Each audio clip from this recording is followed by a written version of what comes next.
Ma'am, follow up ko lang po yung request ko kasi kanina pong umaga yun eh. Antay ka na lang dyan, tatawagin ka na ni pangalan mo. Ma'am, 5 PM na kasi ma'am eh. May update na po ba dun sa request ko? Eh, nakaalis na yung pipirma. Balik ka na lang bukas.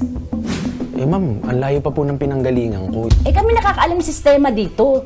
Attorney, yung mga empleyado po ba ng gobyerno na matataray at hindi maayos ang sistema ng serbisyo, pwede ko po bang ireklamo? Legal po ba to? Hindi po legal ang magtaray at magsungit ang mga empleyado ng gobyerno. Sa ilalim ng Civil Service Rules on Disciplinary Action, ang discourtesy o hindi maayos na pakikitungo sa publiko ay isang ground para makasuhan ng isang empleyado ng gobyerno. Ito din ay paglabag sa Section 4E at Section 5D ng Republic Act 6713 o yung Code of Ethical Standards for Government Employees na nagtatakda na dapat maging magalang, maagap at tumutugon ang mga empleyado ng gobyerno.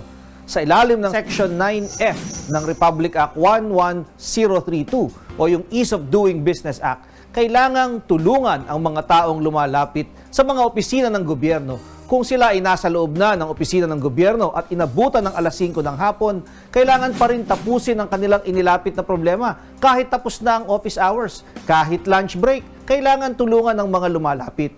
Ang mga lumalabag ay maaaring ireklamo ng kasong administratibo sa kanilang head of agency, sa Civil Service Commission o sa Ombudsman. Attorney, nakita ko sa social media ang sayawan at kantahan ng mga opisyal sa City Hall habang nasa loob ng opisina. Legal ba to?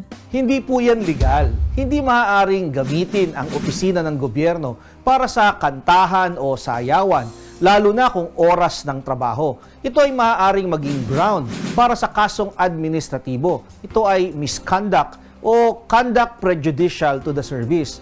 Lalo na kung ia-upload ito sa social media, magiging katawa-tawa ang opisina ng gobyerno. Ito ay malinaw na paglabag ng RA 6713 na nagtatakda ng commitment to public service at professionalism sa lahat ng kawani ng gobyerno. Attorney, nagpapaikot ng solicitation letter yung kakilala ko sa City Hall para sa nalalapit nilang talent contest. Legal ba to? Hindi po ito legal.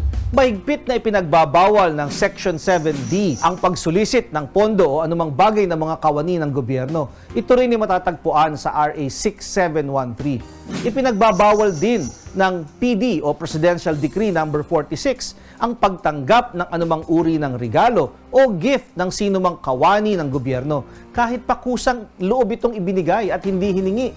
Kung kayo ay may nais isang guni sa inyong lingkod, i-follow lang ang aking Facebook account.